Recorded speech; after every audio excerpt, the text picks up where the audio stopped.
What's happening? This is 911 and you are tuned in to ABG Podcast. As always, man, you know how we do it. Let's get to it. So today, I got a return guest, man, the voice of Cowboy Nation, a.k.a. King of the Cowboy Comebacks, a.k.a. Kelly Jones, a.k.a. Mr. Kelly K9, man. What's happening, K9? How you doing, man? Welcome back to the show, man. Thanks, man. Thanks for having me back on. That's a hell of an introduction. I might have to chop that and play that anytime I come on somebody's show, or maybe just play it on my own show. Run it, man. We waiting for you, man. You know, I be sitting back, man. I call you the king of the Cowboy comebacks. I be watching the Twitter trolls come at you, man. How you just lining them up like Kendrick right now, just chopping them down. You be chopping them down during the season. So I be sitting back tripping out because I'm like, yeah, Kelly got time today, man. I always have the ammunition for a clapback. Yes, sir. So, but hey, anytime they see you on here, man, like I say, the voice of Cowboy Nation, we know why you're here. So, how did we get here, Kelly, man? Let's talk about the offseason. Let's talk about the culture. Let's talk about just the state of Cowboy Nation, man. How did we get here? Because I think right now, man, this is probably one of the most disappointing times that I can now. Trust me, we've had a lot over the last two decades and almost a half, almost a quarter. But I think right now, just with hearing the comments from Jerry kind of leading off into the offseason, we all in and stuff like that this year, that I think we had bigger expectations as a fan base. But I think right now, this is probably the most disappointed that I've seen Cowboys fan base. What you think about what's going on right now? Yeah, I mean, it's been a difficult offseason, man, just because I think with the way that the Cowboys lost, third straight year, finishing 12-5, third straight year getting bounced in the first round. But this year was a little bit, I don't want to say bounced in the first round because they beat Tampa the year before that. But we're getting bounced in the playoffs and not getting past the divisional round. That's been a problem. But, I think this year the expectation, though, was that there was, I felt like they looked at this playoff run in the NFC and thought they had a pretty good chance at it. Hadn't lost a home game in over 2 years, came in as a favorite, and just got bounced by a 7 seed. So everybody was disappointed, pissed off, mad, and rightfully so.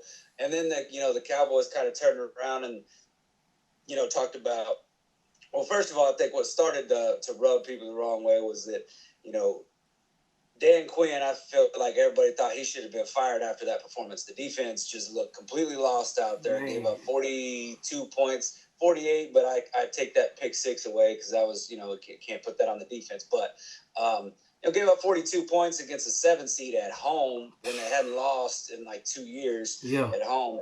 And then, Dan Quinn wasn't fired. We kept him around. Let him take all these interviews. Meanwhile, we're not interviewing any of these other defensive coordinators, which I'm not upset with Zimmer being the defensive coordinator. But I think, we didn't do ourselves any favors because we didn't even get any interviews with these other guys to see if maybe somebody could have been a better fit. I think the Cowboys already knew kind of who they wanted. And but nobody was fired. Nobody was cut. Basically, nothing changed. The only thing that changed was that we lost. We let go of several players that we didn't retain, which, I don't necessarily know that there's any one player on that roster that, that we lost where it's like they're irreplaceable. Yeah. But at the same time, you really didn't replace any of those people at all. Like, I mean, what you did was you went out and got Eric Kendricks, linebacker, which, I think it's a good addition. But the rest of the guys you're depending on to fill these spots are all rookies. Yeah. So, and unknown people. So, I know, everybody wants to talk about, tomorrow Overshown coming back next year in that linebacking crew, but he's still an unproven guy. We still ain't seen him do it on the field. And, I remember a couple of years ago going into the draft, everybody was talking about Jabril Cox. He was like the next hot name of linebackers that was going to come out, and we saw how that worked out. I mean, he did the same kind of thing as Overshown. He flashed in the preseason, got injured, missed the season, came back, then made a few plays to kind of give you some optimism. You're like, oh, maybe this dude's something, and then couldn't get on the field in what was a pretty weak linebacking core. So it just didn't work out. So we're sitting there talking about Jerry Jones. He's talking about going all in, and then really did anything. He kind of sat on his hands. And you're sitting there thinking, okay, this can't be all in. And if that's the case, if that's the case, just don't even say anything. Keep your mouth shut, because what you did is you just kind of he kicked the beehive nest and screwed up Cowboys Nation, and everybody's pissed off. And because it just felt like this Cowboys team really didn't do anything. Everybody else was making moves, re-signing their players. Cowboys still haven't made a decision on whether to get Dak back. Still haven't got CeeDee Lamb a new contract.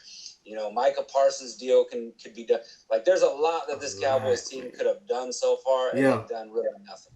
So saying that, due to the inactivity, and just like you say, one of your major pieces, you can't win without a quarterback. Where are you with Dak, and being that it's time, like you say, to either resign or what we gonna do, move on? Where are you at with Dak in his career right now? Because at this point, to me, I'm gonna just give you my opinion. It's like it's kind of you are what you are type thing now, because we've seen him in every situation. I think with a good running back, a good outside, somebody good on the outside, good O-line, decent O-line. It's like we've won and lost every way possible. So at a certain point, to me, I feel like your resume is your resume.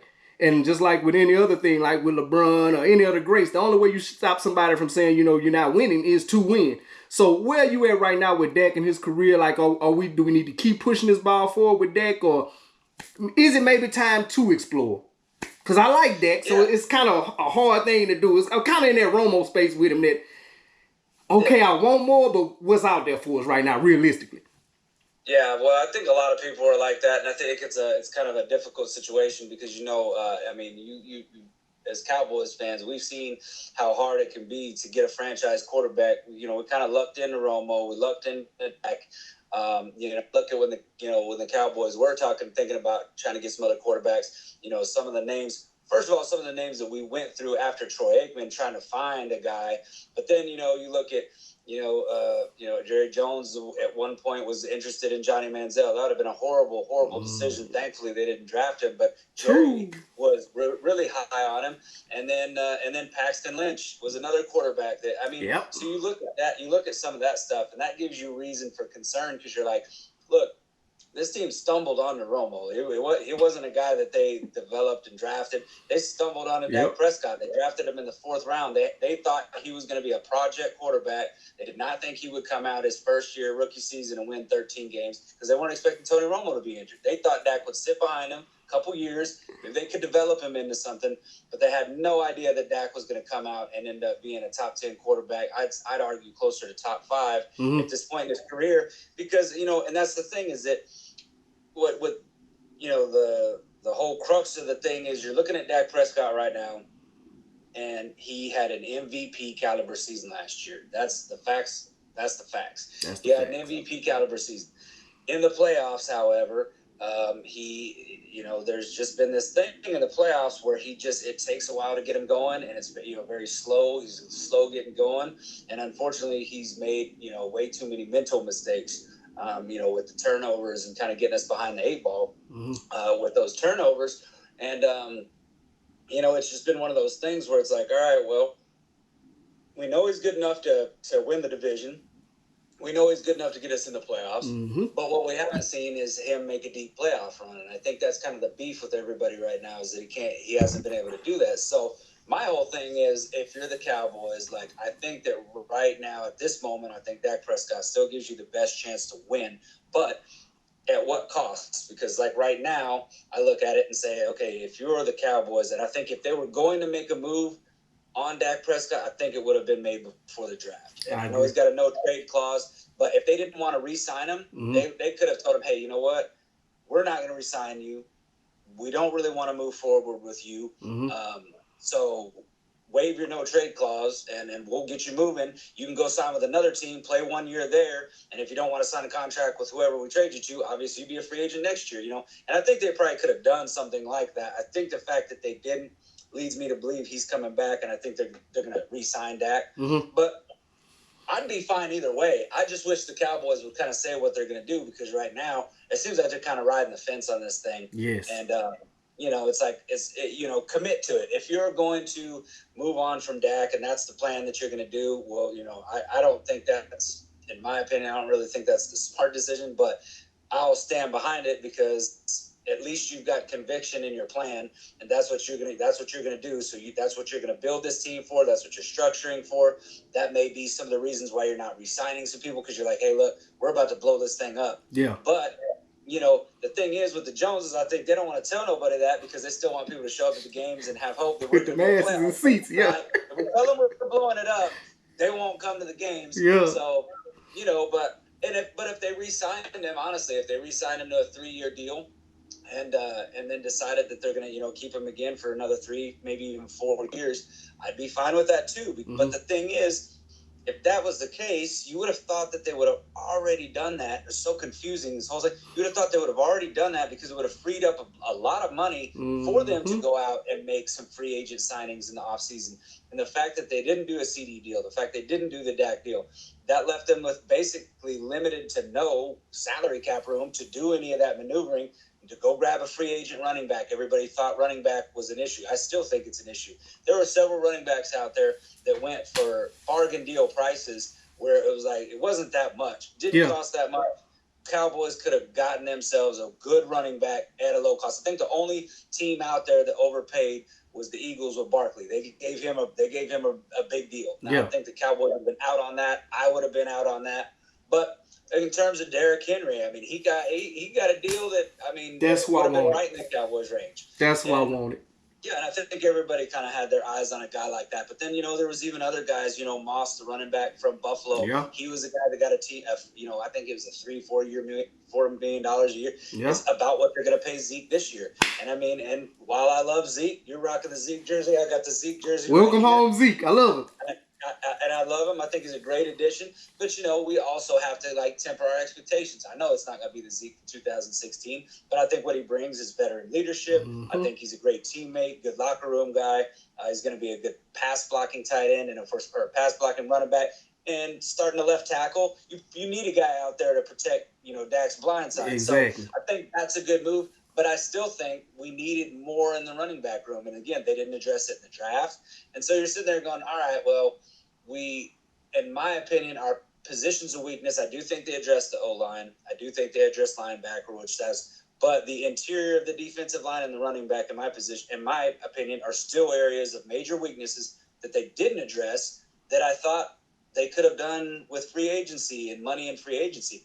And they didn't do that. So it just kind of got me scratching my head on these moves because you think, the way that they're moving, you think, all right, looks like they're about to move on from Dak. Mm-hmm. But nothing in the draft, doesn't really indicate that they're moving on from Dak. No trade, they didn't draft a quarterback, even a late round quarterback to try to develop one or something. So it's very confusing right now, man. But honestly, I think the smart decision is to keep Dak. Yeah. And try to do this because I mean, all it takes is to put some key pieces around him and for him to just be able to – the coach needs to figure out how to get him off to those hot starts. But, right now you look at it, Dak's kind of – this is his he's got 1-year deal. So if they don't sign him, he could be playing for a contract, which could be a good thing. Could be. If he's playing for a contract. I mean, because if he's playing for a contract, maybe he plays lights out. Maybe he takes us on this run through the playoffs and he gets us to the Super Bowl. And then if that's the case, well, then the Cowboys are going to have to back up the Brinks truck, because they're about to have to pay that man big for real money. Then we really going to be crippled. Yeah, exactly. So let me ask you this then, because you touched on it. I was going to ask you, because to me, when Dak plays his best ball, as with most quarterbacks, unless you're the elite of the elite like the Tom Brady's, your top tier quarterbacks, when Dak plays his best ball, like with most quarterbacks, they got a solid run game, good line protection, stuff like that. So, to me, last year, we saw the glaring holes in the backfield. Because Tony Pollard, to me, like I told everybody, it was like, man, he just took a step back. He not the same, because to me, he was never a bell cow back. He was never an every down back, and eventually, as the season waned, he broke down. And that's what, Zeke provided before he left. That's why, like when we talked about Derrick Henry, I thought that would have been a good addition, because when Pollard came in with those explosive plays, those game-changing plays where you could throw a little screen or hit him out in the flats or just some type of little play to just get him in space, that's when Dak played his best ball, when you had to respect the whole field. So with that being said, at what point during the season last year did you start seeing going into the playoffs, could we be? Because last year, we were riding high again. Every year we get sucked into that black hole of there's hope. And I know some Cowboy Nations fans, they get a little overboard with it, but I always try to hold a little bit back going into the playoffs, because what scares me every year, no matter what team it is, when everybody has a unanimous pick about how a game should go. And when I saw everybody picking us and Green Bay should be a cakewalk or Jordan Love's not ready yet, I started to get nervous because I saw what the defense had started giving up. They didn't seem that they still were attacking, but I couldn't see them get off the field, stopping the run and some stuff like that. So at what point last year did you start kind of like pumping the brakes like, okay, we better get ready for a bumpy playoff run again? For me, it was just it was the way that the defense performed against the teams above 500. And what I did is I went back and I looked at, at the end of the season, I went back and I looked at some of these things. And, Dak did have a great season all throughout. But when you look at the defense, that defense was really overrated. They were the number 5 defense in the NFL, but that was a very inflated stat because they inflated those stats against mediocre to bad teams. But when they played teams over a 500 record, that defense they actually gave up 32 points a game, which is not good. I mean, that's it's bottom of the league when it comes to points per game.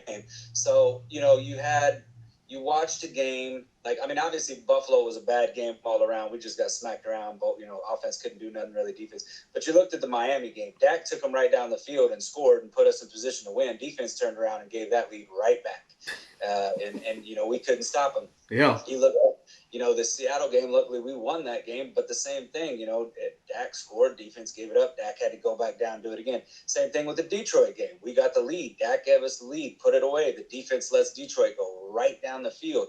And if it wasn't for the two, they made twice. They made 2-point conversions that got called back, thankfully for us. But that was another game that we almost lost due to the defense just giving it up. So I felt like that Dak had those moments in games where he put the offense in position to win. He played big in those positions, and I thought he played big in the Detroit game. I thought he made big plays in the Miami game and the Seattle game. He made big plays in those, and in every one of those scenarios, the defense was what turned around and let us down because it was like, all right, we got this here, but then the defense, you're expecting the defense to do their job, and they didn't. Yep. So then, you turn around, you go to the Green Bay game. Immediately, the first drive, Green Bay goes right down the field, and they made it look very like an exhibition game. Yeah, with ease. And so, it was with the Buffalo game for me that when I saw how we just looked on both, kind of on both sides of the ball against a team that I considered to be one of the better teams in the AFC, that I thought, man, I don't think this team's ready. I keep seeing them show up like this. I keep seeing the defense get, ran over, and they get exposed when they play these better teams, especially teams that can run the ball. I said, so I started lacking confidence. And then when that whole thing happened with Green Bay, when they made that first drive, they went right down the field and scored. And, and then we went 3 and out. And and then they went back down and they scored again. I thought, well, this is over. I really did. I was at the point where I had pretty much lost all my hope and faith that we were going to win that game by the end of the first quarter. I could just tell by the way that team looked. Yep. And I don't know if it's the personality of the coaching, or if it's maybe some of the mentality of the players where they just mentally they're just not prepared for these huge high pressure situations. Something about this team is off though, because when they get down early and they get punched in the mouth, they have no response, defense or offense. So you look at that and it's discouraging to see because you're just like, well, here we go again. You by looking at this team, you can see the expressions of the players. It's in their body language that this team is defeated before the game's even over. Yep. You want to see a team fight. You want to see them respond to adversity. You want to see, you look at it, when you see, and obviously they got one of the greatest quarterbacks in the game right now. But when you looked at the Chiefs, got off to that slow start in the Super Bowl, they were able to respond. They were able to hold the fort. Their defense was able to hold serve while, Mahomes struggled. And, because they didn't I think they scored their first points after the 4th drive. They went 3 and out 3 times. Yep. Turned the ball over once with a fumble, and then finally ended up getting them a field goal. And then after that field goal, though, they had a punt and another punt. So, they were struggling offensively, but their defense was able to hold it down. And then, then their offense worked themselves in the way, and they answered back and responded. you know, in our situation, it's like if the defense isn't showing up, it's like the offense isn't showing up either. Neither one of them is going to show up. It's like, well, No you guys complimentary football. we're not going to play. Yeah. So that's the bad thing about that team. And when I started seeing that against some of these better teams, you know, you hear the narrative against, you know, with the media and some of the you know, haters, and they're always going to say, have some kind of stat that they'll throw out there to try to discredit the Cowboys. But on that one about the teams with the winning record, that really concerned me, because I'm just like, that's not we don't play well against teams. That's just not a good look. Above 500, yeah. So I'm like, these are the teams we got to beat in the playoffs. So if we can't beat them in the regular season, and we can't, you know, keep our defense from getting ran over in the regular season, what made me think that they're gonna do this and change and switch, do a 180 and be a completely different team in the playoffs? So yeah, I think that Buffalo game, I remember. I think I remember after the game, I put a video, and that's what I said. I said, I got to pump the brakes on this team because I don't think they're as good as I thought they were. Yeah. And it just, you know, and then it reared its head up in Green Bay, and I'm like, well, there they are. This is what I thought. Yeah. This is what I think. And I'm going to tell you what's crazy, because like real Cowboy fans know, when, like my wife, my family know, like if I'm watching the game, especially if we losing, don't mess with me, don't talk to me. I'm zeroed in. I like watching all the detail. But that look you was talking about, that look of dejection, like I can't explain it, but I know when Dak not there. When they put that camera on him and he got that still shot and his mouth kind of, he's sitting there with his mouth kind of open and he looking off into the sunset, like, I'm like, okay. This not the Dak I want to see. Like when I see him nodding his head, and I know it's his body language. It's just certain things I know about my quarterback. After certain times, I just notice when he got that glazed look, like a boxer after a round, like getting instructions, but you know it ain't nothing you can do. When I see that look on his face, that's when I get worried. But like, you know, the quarterbacks get all the praise and the blame. But you did say, which is a very good point, it was a lot of times where defense went MIA too. Now, we can't talk about the star offense without bringing up the star defense. And when I say I love Michael's heart, hustle, everything he brings to the table, where you at with Michael now? Because as some of the season waned down with him, it seems like his numbers and his impact kind of tailed off too going into the playoff. Like when we need that big play, we need that third down stop. And then now you're starting to hear little murmurs now. You know, that's always the thing. You know, they start trying to, when you don't win or come up in big moments, they start trying to, you know, take their little chinks at your arm, and you're starting to hear about him talking too much. You got the podcast, you got, you know, some other comments, which I don't have no problem with none of that. As long as you perform, as long as you're doing what you do, these guys got life outside of football. But where you at with Micah, I know, like, he's not the only problem on defense. I know we still got Diggs out. I know that'll be a big help coming back. Hopefully he gets back to full form. But I still thought with the pieces that we had in place, they could have been more impactful, and had something to do with game planning. But I still think they could have been more impactful, like in the playoffs, stopping the bleeding with some of that stuff going on with Green Bay early on. So where you at with the defense, Micah Parsons, and that side of the ball? Yeah, I think that we're starting to see, you know, the thing with Michael Parsons is that, you know, there's no doubt that he's great. I mean, he's a great defensive player, but you know, you do see a lot of these, you know, a lot of the big games, same way with Dak. There's some times where you want him to show up and he doesn't show up. The same thing with Parsons is that, you know, somebody had mentioned that, you know, a lot of his sacks had come against some of the teams that weren't that great, but when he played the better teams, he couldn't get sacks. When we were playing a guy like Josh Allen, there was no pressure, no sacks in that game. There was had a hard time getting to. I don't think they sacked Jared Goff when we played Detroit. Like, you know, some of the better teams just don't see Micah showing up on film as much. And when you want an impactful player, you know, you look at a guy like you know, I keep using them as an example, but I mean it's because they're the model of success because they keep winning championships. But you look at Chris Jones and the playoff run he had. I mean, he didn't have like the greatest of regular seasons, but he took over when the playoffs moments. He was a force. He was a guy that you had to know. You had to account where he was at, and even knowing where he was at and knowing that he was coming, he still impacted. Didn't make a difference. Yeah, and so you gotta, you know, you look to a guy like that, and you want him to be the leader. You want him to be the guy that gets that defense ready, and you want the defense to kind of feed off of his energy. But you know, when he's out there and you're looking at him, and you know, and he's kind of, you know, looks like sometimes he gets a little nicked up and he may be limping around out there, and you know, you just, you're like, well, I need to see more. I need to see you showing up, especially if we're talking about, breaking the bank and making you one of the highest paid defenders in the league. I'm going to need more from you in these big game situations. Mm-hmm. And while I don't think that the podcast and everything, while I don't think that that's a problem, Mm-hmm. I think what it is it's just a bad look.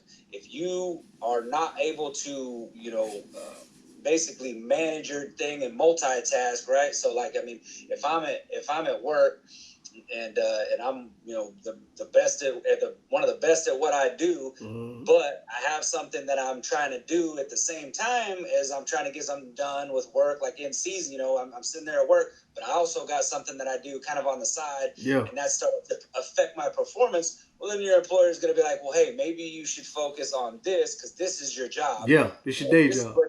This is what you're getting paid for. Yeah. Focus on that. So I'm just, and I don't know that that the Cowboys organization could go in and tell Micah to hey, just get rid of your podcast. But maybe Zimmer could say, hey, look, because Micah went on his podcast and he talked about it with CD and him. And he said, look, man, we need to just lock in 22 weeks. That's what we need from everybody, to lock in, shut out all the outside distractions, right? Yeah. Well, okay, so if that's the case, then maybe Zimmer sits him down and says, listen, do you not think that a podcast is an outside distraction? Do you not think that social media, getting on social media and defending yourself each time you hear something is an outside distraction? You know what? Block all of that out. Get rid of that. Block it out. Let's just I'd be real with them and just say, I'm not telling you have to, but I'm telling you, if you want to lock in and focus and take that next leap as a player and be the best and the greatest that you can be, that comes in the form of championships. So if you want to win a championship, you know what? Lock in. Put out all that outside noise. The only thing you need to focus on is football and being the best that you can be in the game and prove to everybody that you are the best. And back it up when you say that you're going to come out there and you're going to be the bully. Because, I remember, they said they weren't going to get bullied in that San Francisco game, and then they got bullied. So it's like, you can't sit there and go out and, I've always liked confident players. I've always liked confident people, period. I'm with you. Good at what you do. You should be able to talk, talk your shit. Yeah. Yeah. Go ahead and talk it, So, I mean, I make a comparison to, boxing. I always laughed and used to enjoy the hell out of it when Floyd Mayweather would talk all of his shit because, he'd talk all that stuff, but then when the match happened, he was going to back it up. He did everything he said. He stood on it. Yeah, he's like, I'm the best there is, and then, and then he'd go out and show it. He's 50-0. You don't lose. And, so you just kind of want to see that from a guy like Michael Parsons, because I think that there's other guys out there that I think are brash and they talk about it, but they'll go out and back it up. You look at a guy like Fred Warner from San Francisco. Dude, that guy come out and he's hitting anybody. He's hitting anything everybody that's not wearing a Niners jersey on. For real. He's hitting everything, flying all over the field, flying to the ball. And, and he's talking about being a bully, and he's talking about being the aggressor. And he goes out there and he does it. And there's no doubt every single game he pops on that screen. Yeah. Whether they win or they lose, if I watch any bit of a Niners game, I see Fred Warner on that field. He pops on the screen. I'm like, there he goes, man. And, you think, and I think, talent wise, I think Michael Parsons is the better athlete. I think he has the potential to be, one of the greatest to do it. But I do think that at this point, I think he really needs to laser focus in on the football part of it again, because I'm not one of those people that says you can't have a personal life, you can't do things outside of football. But if you look at the greatest athletes and the greatest ones of all time, they weren't doing that kind of stuff. They did every single thing in their power to be the best at what they do, to perfect their craft. And, and that's what I think that Micah needs to do. And he's still very young too. So it's kind of a maturation process, right? So you look at him and you think, he's getting a little bit older in the league, not a little bit older, but, he's coming into, his going to be his first contract year deal. So you look at stuff like that and you think, maybe this is going to start to click for him, because you understand that Micah wants to win. I don't think anybody. No doubt about that. No doubt about that. He wants to win, but I just think he's got to lock in and make winning and make football his sole priority. Let me ask you this, because I think a little thing that has something to do with him to kind of win in the later parts of the season. Do you feel like Michael's kind of undersized to come from an edge rush, hand in the ground, and take on those big linemen for 17. Now they pushing for 18 games. Do you think that has a little bit to do with it? Because I noticed during the year, like some of the teams that we played early on and he feasted on, they were bottom feeders, but he looks a lot fresher to me at the beginning of the year than going on into the playoffs and all of that and taking on double teams. And he as you can see him, like I've seen him come around the edges in full-blown chokeholds. And I know he's done things, with trying to, with combat training, trying to keep hands off him and all stuff like that is great. But at some point, you can't teach weight. So do you think just hand in the ground, coming around the edge, taking on, because these linemen now that's protecting the blind side, they aren't just big. They're big, athletic, strong, and fast. It's not just, hey, I'm a statue and you come around me and just beat me with the speed rush all the time. So you think they got a little bit to do with it? I think so, and I almost wonder. I know that I haven't seen what this new defensive alignment is, but you almost start to wonder if the Cowboys might switch up the defensive alignments a little bit more, and and play maybe in that 3-4 scheme versus the 4-3. Might see a little bit more of that. That might put them in a little bit better position to succeed. I'm not really sure what Zimmer's thinking, but I do know that Zimmer has ran both. He's ran 4 defenses and 4-3. He's done both, so he's capable of doing that. And that may be a scenario where they kind of switch that thing up a little bit more. But what I do think would help Micah Parsons, and I think that we've been lacking a little bit. I think that's probably why the Cowboys decided to, in the second round, address the defensive end with Nealand. That pick is that I think that while I think that and the funny thing is he's a similar player, a lot like they've compared him a lot in terms of his traits as a DeMarcus Lawrence. He's a very good run stopper, so I don't know that you'll get the pressures, but I really think that we have been lacking the pressure off the opposite end that can kind of take some of that pressure off Micah, because he does get all the double teams. But when he's getting double teamed, you should have your guy on the other side should be able to get to the quarterback. Yeah. We don't get that a lot. And I understand that, DeMarcus Lawrence is, they talk about him being great against the run. But you also, I think you need to have somebody that's great against the run, but you also need to have somebody that can get to the pass rusher on the other side. Especially in a passing lead. Exactly. And so it's like you got to be able to get to the quarterback. So if you're not creating that, that rush from the outside, then you need it from the interior. You need it coming from somewhere else that can give Micah some help. Instead of it just being him all the time. But I do think that Zimmer really values him as a pass rusher, because, you think about it, that, he's gotten double-digit sacks every single year since he came into the league.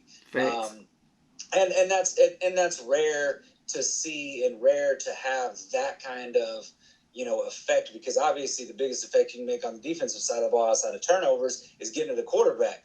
So you can get to the quarterback, you can force that ball out quicker, you can make him, force throws, or you can sack the quarterback. That's one of your most valuable assets. And the fact that Micah does it as well as he does, I think you just got to, as a defensive coordinator, kind of try to get creative and find out a way to keep him fresh, but also utilize those pass rushing skills, because you definitely don't want to take that away from the defense in terms of his pass rushing skills. But, that rookie year, I thought they did a really good job of kind of playing him a little bit of linebacker and off that defense. You never really knew where he was coming from. And he kind of move around and he's going inside out and, and playing like that. So I thought that was really, and maybe they go back to doing a little bit of that this year. But it definitely size is an issue, because he's definitely undersized. And I know he does get banged up in that. But the other thing, too, that, they've talked about is the fact that defensive end gets paid a lot more than linebacker in terms of the overall dollars. So it's been a thing. One talking about, the highest paid linebacker in the league is not going to get paid like the highest defensive end in the league.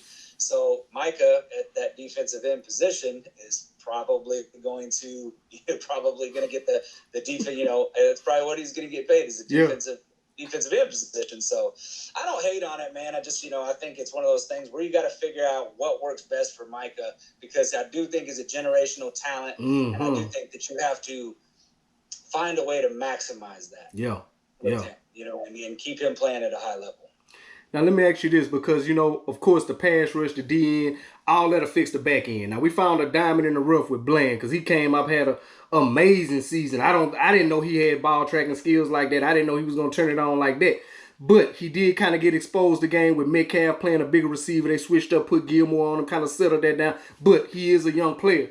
Nothing against that, because to me, if you have ball tracking skills like that and you play the position that aggressive and you don't get, just like what they were trying to say, they tried to downplay Diggs when he had the high interceptions that year. You don't be around the ball and make that many plays on the ball if you're not gifted or if you don't have good ball hawking skills. So on the back end, are you comfortable going with what we have in place on the back end with the DBs? Yeah, I like the secondary. I think that we're pretty good in the secondary. I think they're solid. Obviously, Diggs coming back is going to be a huge addition. I still think that I would like to see, and from what I understand, the reason they can't is because he's still rehabbing an injury. But I think that they're gonna bring Gilmore back, and I wouldn't mind seeing that, because I think that Gilmore, that secondary of having Gilmore, Diggs, Bland, and Jordan Lewis, with some of the younger guys they got to kind of develop and be depth key player, guys that you can fill in and get some playing time and start getting those guys with some experience, is a good thing. And I think that Gilmore brings, that he's the most veteran guy in that secondary. So I think having him, because we didn't get that last year, having him play alongside with Diggs, I think would be beneficial for Diggs' development as well as Bland's development. Yep. And but I think that our DB coach, I think Al Harris is great. I'm glad we retained him. I'm glad we kept him and didn't let him go to Washington. But I think that what he's done for Diggs' career, you've seen the steady progression of each year gets a little bit better. The first year we saw, good things. Second year, he had the 11 interceptions, but everybody's talking about the yards that he was giving up. Well, come into year 3, and then all of a sudden he's a lockdown corner, and now he's getting interceptions and he's locking people down. Yeah. So you saw that jump from year 2 to year 3. It's funny because I told a lot of people and talked about it. Deron Bland kind of has had that same trajectory, right? Year 1, solid corner. You're like, damn, this dude's got some potential. Well, then year 2 breaks the record for pick sixes, but has a few games where he kind of gets exposed on some plays, and they kind of figure some things out about him. So now you think to yourself, though, if the progression kind of mimics the rise of Diggs, well, then this year 3, could be a year where you see Deron Bland make another jump. And if he makes the similar kind of jump that Diggs did from year 2 to year 3 with Bland, then you could have something really special in that secondary. That could be, one of the most talented secondaries in the league. I already think that they are, but I think that would I think it could elevate them just that much more. So I think the back end and the secondary is good. I think the struggles on this defense will still continue to come right now unless they make another move in free agency, is that interior defensive line. I just don't think there's a lot of depth there. We lost some guys and some pieces from back in there, and they didn't really do anything to replace it. They drafted a defensive tackle, I think, in the 7th round. Am I hoping that a 7th round defensive tackle is going to come in there and make a huge difference? I'm not holding my breath, but hopefully maybe you can clog up some holes and something like that. But right now there's just not a whole lot of depth there, and then you're also dependent on a guy in Mozzie Smith to make a jump from year 1 to year 2. Which people are saying, no, I think he'll get better. And I think as a fan, it's always a little a bit of a fool's gold or fool's wish, whatever you want to call it, to sit there and think that a guy who could not get on the field and didn't really make any impact at all is going to just make that jump from year 1 to year 2. Now he may, it's possible, but you got to think about it. Year 2, he's got a new defensive coordinator, so things are going to change a little bit. There's going to be some adjustments there, and it was already a weak interior defensive line to begin with. So the fact that he couldn't get on the field last year was very discouraging. So I'm not going to sit there and hold my breath that he's making this big jump from year 1 to year 2. Yeah. If he did, then hey, it's a great surprise. Win-win. Sure Cowboys Nation would be. We'll take it. And I will too. I'd rather be wrong about a situation like that than to be right. You know what I mean? Exactly. So I'll always be able to go back and say, I was wrong about that. I'll take it. Yeah, I'll take it. Exactly. Put the pie in my face. I was win and me be wrong.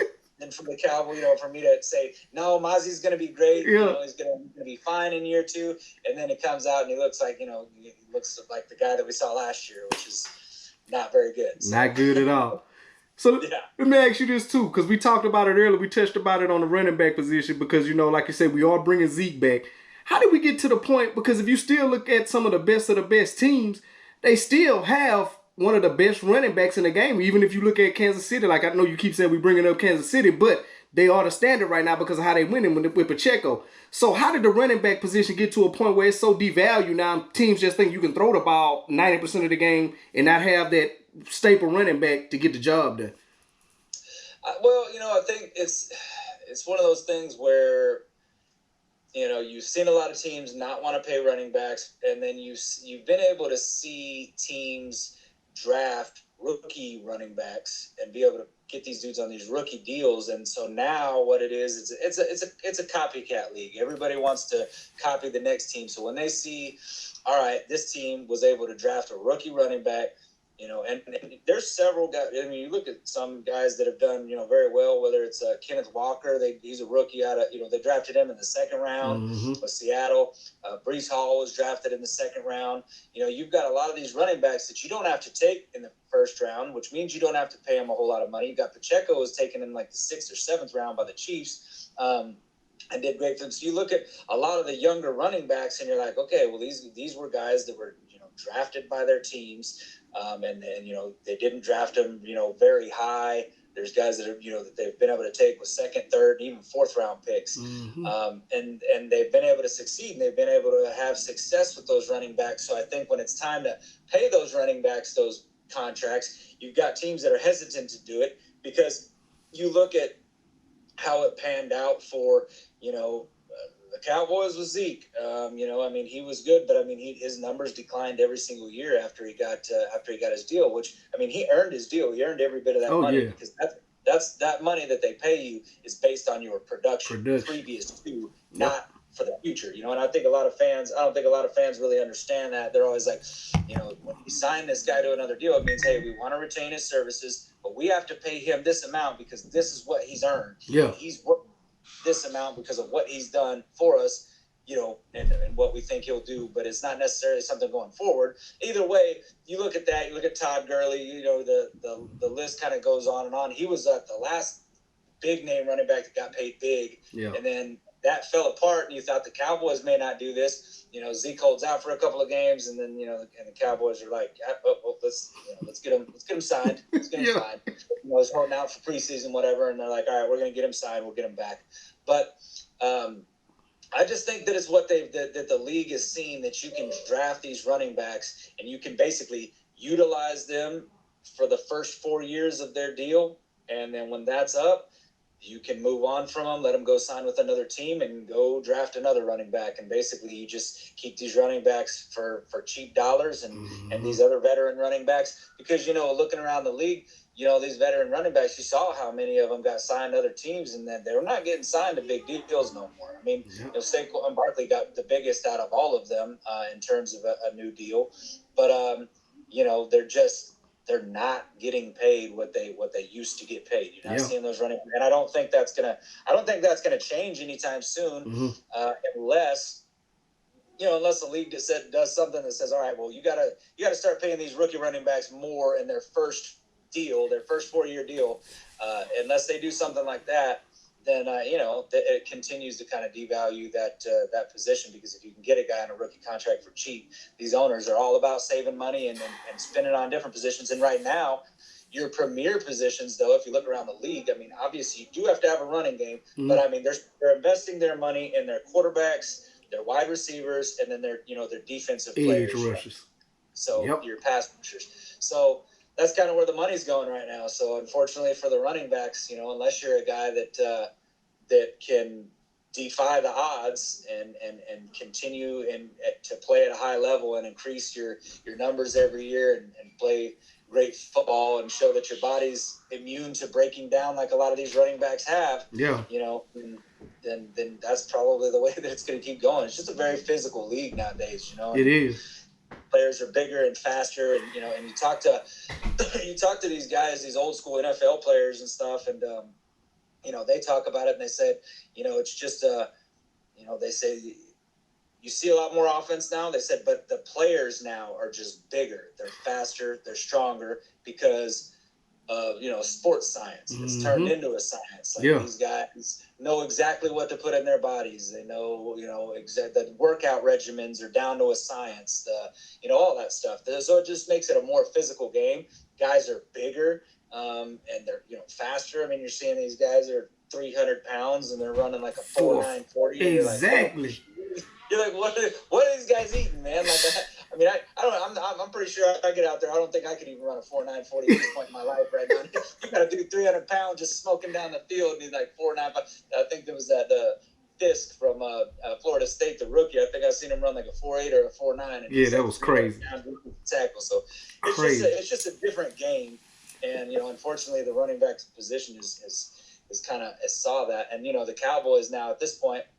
I think they're looking at this like a running back by committee, but I'm still not convinced that they don't still make another move before the season starts. Okay. There's still some other guys that are out there. I don't think that running back room is set. Mm-hmm. I don't really think they know what the hell they want right now. I mean, they just signed a unrestricted free agent, Pete, out of Missouri. Mm-hmm. They just signed him. He's undrafted free agent. So they got like 5-6 running backs on that roster right now. And they're not going to carry that many. How about them Cowboys? I think there's still going to be another signing before the season starts, and we'll see how that thing shakes out. Some of these guys may not be on the roster. Yeah. So look, I'm a solution-based guy. So after this year here, we seen what all in look like. We talked. Jerry already showed us what all in looks like.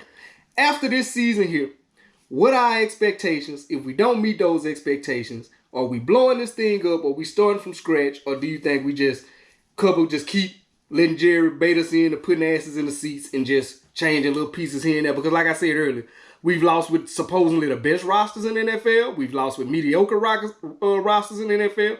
We've already got to the same point. So I haven't seen nothing to get us past either the first round or just not making the playoffs, period. But Dak's been pretty consistent. We get to the first round, but I haven't seen nothing to get us past that point. So this year here, going into the year, what's our expectations? What should we realistically be looking at in this all-in season from Jerry Jones and our Dallas Cowboys? So I think that, I think they've already kind of shown that that with Mike McCarthy, he's on a prove-it deal. So I think that if it happens again this year where they go into the playoffs and they lose in the first round of the playoffs, I think that you're going to see pretty much everybody on that staff probably get let go. I think I don't think that they're going to retain anybody. I think they're going to let them go. And then the question is, who's the next head coach, and does that head coach want Dak Prescott as his quarterback? Because I think the next guy that you bring in, your next head coach that you bring in, if he thinks that he can win with Prescott, then I think you try to work out a deal for him. If not, then I think you let Dak Prescott walk in free agency if you don't re-sign him before the end of this year. There's a lot of people thinking that he'll get re-signed before training camp. Mm-hmm. That's kind of the talk. There's really been nothing to indicate that. Yeah, I hadn't seen it. Yeah. That's kind of the thought and belief between some of the people that are kind of in the know people within Cowboys organization, is that they think they'll have a deal done around August. I think Jane Slater had reported that they thought that they would have a deal in place before training camp started. So I guess we'll see. But obviously, if you get a new head coach, you're going to want him to be on board with your quarterback, and that's not always the case. You saw the Denver Broncos. Sean Payton did not want. Didn't like him. He went in there that was ugly. I'll try it for 1 year, and then it's like, nope, let's get his ass out of here. So ship him out. Got some draft picks and took him down to Pittsburgh. So if your coach comes in and he thinks that it's time to move on and then time to get a new quarterback, then that's the way it is. But I'll say this: the thing about Prescott right now is, for all these people that say, well, you couldn't get nothing in a trade for Dak Prescott, or ain't nobody gonna want, that's not true. Quarterback is the hardest position to play in the league. It's the most sought after position. 6 of the top 12 draft picks were quarterbacks. Yep. And that lets you know how desperate these teams are for quarterbacks, because you look at a guy like Bo Nix. Didn't nobody really think Bo Nix was going to go top 10. They didn't think he was going to go. They didn't think Denver is going to, draft a quarterback or top 15, whatever. They didn't think Bo Nix was going to get drafted. A lot of those guys, Bo Nix, J.J. McCarthy, some of those guys, they were looked at as bottom end of the first, maybe even top end of the second. And there's teams drafting these dudes in the top 10. So, I mean, it just lets you know that these teams value the quarterback. There's nothing more valuable than having a good quarterback that can win you games, can move the ball. I mean, if the Atlanta Falcons gave $108 million to Kirk Cousins, you don't think that they would turn around and give that same deal, if not a bigger deal, to a guy like Dak Prescott who just finished as a runner-up, the MVP? Hell yeah. So, I mean, you look at that and you think to yourself, one of the hardest things to do is to have you consistency at the quarterback position and to have you a franchise talent at the quarterback position. Well, they have that with Dak Prescott. When I look at the NFC East right now, I look at Dak Prescott as still being the best quarterback in the division. Mm-hmm. And if you've got the best quarterback in the division, doesn't matter what division you play in, if you've got the best quarterback in the division, you are going to be set up to either compete for it or win the division every single season. Got to punch his chance. It's the way with Patrick Mahomes is always winning with the Chiefs. It's the way Brady won the AFC East. Now that Brady's gone, it's going back and forth between it was Josh Allen that won the AFC East. So it's the best quarterback from each division that's going to typically win that division. Yeah. I think Dak Prescott gives you the best chance. So until he proves otherwise, until Dak Prescott shows you not, I know people are like, well, yeah, got to get better performance out of him in the playoffs. And I know that. I understand that. Dak understands that. But, there's plenty of quarterbacks that have taken longer time to get there, to get to that point in their careers. Yeah. And there's a lot of people saying, well, yeah, but Dak hasn't even played in an NFC Championship game. But I mean, there's been other players along the line. Drew Brees took a longer time. Peyton Manning took a little bit longer time. There were several of these quarterbacks that took a while before they actually got over that hump.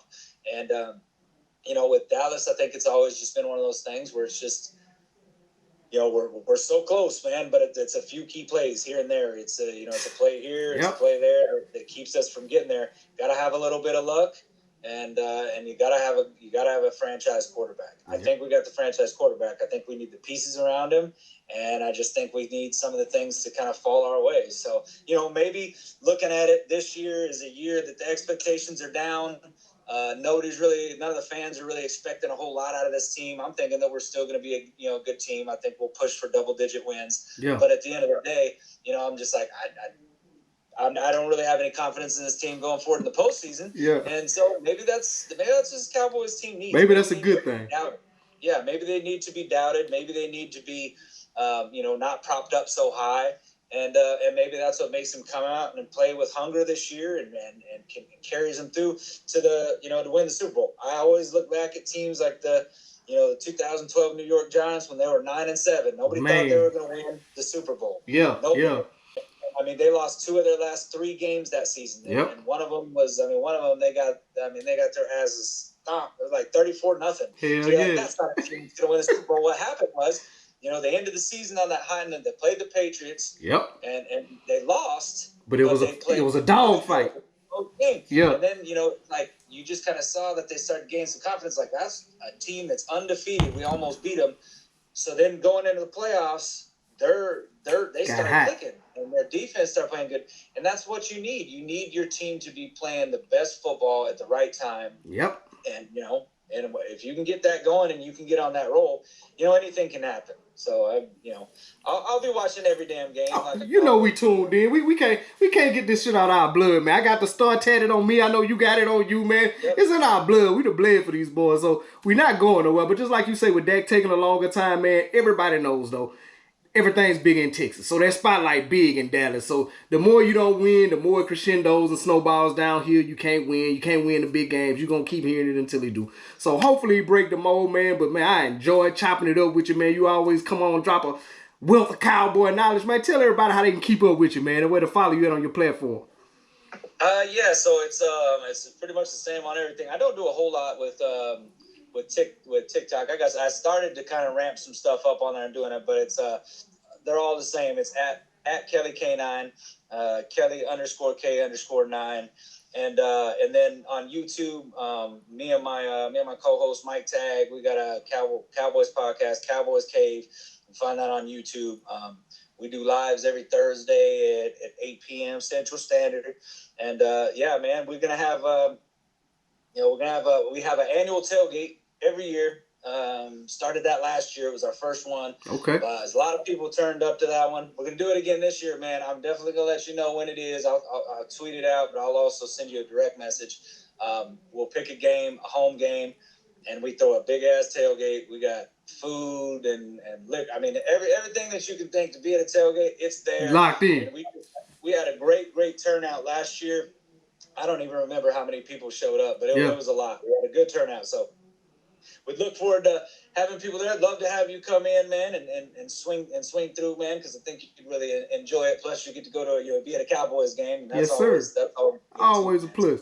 You know you're invited, man. You'll be invited. Hey, that's what's up, man. Look, and I'm telling y'all, follow this man on Twitter, especially during football season. If you want to get some of them Cowboy haters off your back, just direct them to some of his tweets, man. This guy got some of the best. I just sit back and laugh during football season. I don't have to chime in, and then I hit retweet all day during football season, man. But thank you for dropping in, man. Hey, much love to you and your family, man. I appreciate you always dropping in when I call on you, man. It's your second time coming on, so hopefully the next time we chop it up, man, it'll be like we got over the hump.